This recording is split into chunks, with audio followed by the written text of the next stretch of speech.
predictions here because they might be one-sided, but Vincent, a draw with the black pieces would be a fantastic result, I'm going to say.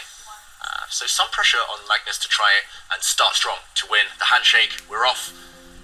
How will he begin? And knight f3. Ooh, that's so annoying. Yeah, you just go d5. Right? Just, you know what? d5 and e3. Maybe the b3 stuff. We saw this knight move come on so many times in the recent World Championship, and there it is. You called it, James, trying to get the bishop out pieces. I think, David, to your point, absolutely essential for Vincent if he's got to have a chance to keep things solid with the black pieces.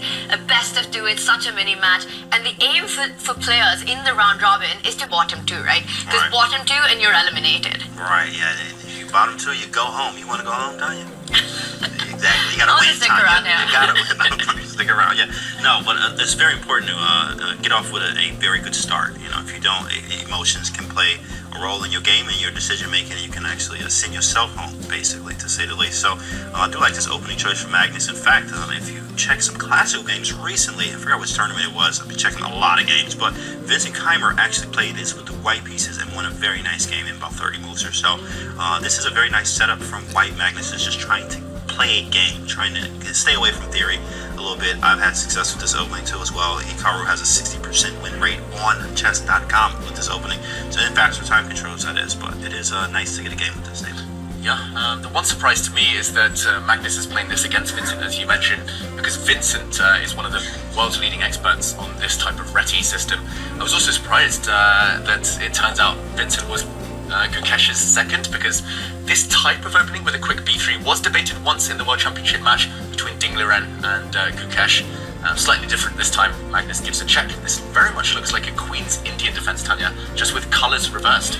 It's as if white here is basically playing black, just with one extra move. You know, this reminds me of Tata Steel Chess India, where Magnus played Arjun and said he loves to play these young players and then kind of try to beat them in their own forte, in their territory.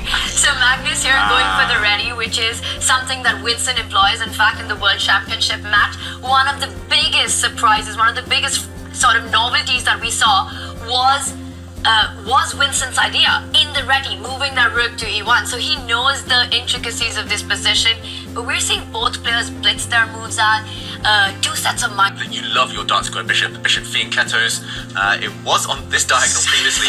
Is that a slip? I don't think that's so. Not a mouse slip, is it? I think this is part of the plan. He's going to build a big pawn center, James, and he's going to try to target this black pawn in the center. I don't know why I highlighted it green, the chess.com green pawn here, but it's going to be a big weakness. And look at this Magnus. If he ever gets a chance to capture, black's going to be left with an IQP, isolated queen's pawn. It's part of a big grand strategy. These are the type of positions Magnus likes, so he likes the grindy type. Oh, I have a weakness. Okay, cool. We play this for 150 moves, right? You know, and I beat you in an endgame, which, of course, is very easy for Magnus to play these type of positions. He has a target, and of course, the d5 pawn being extremely weak here is going to be the source of all of white's counterplay. We castle, we double on the d file at some point, maybe even take it. Take with the pawn. Yeah, that's what he wants to do, and somehow trying to win this pawn on d5 might be difficult with rook d8 defending. How do we actually attack this pawn? But it is a weakness later in the endgame. I just want to add one more point. After that pawn trade, Vincent could potentially give a check to the white king and finish his development really quickly as well. So he does.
The wire will be the longest game, and there it is. And we've got a king pawn endgame, and it looks like Magnus is going to have a vintage victory in this one.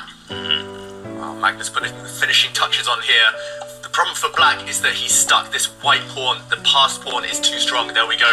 It starts moving. It would have deflected the black king away.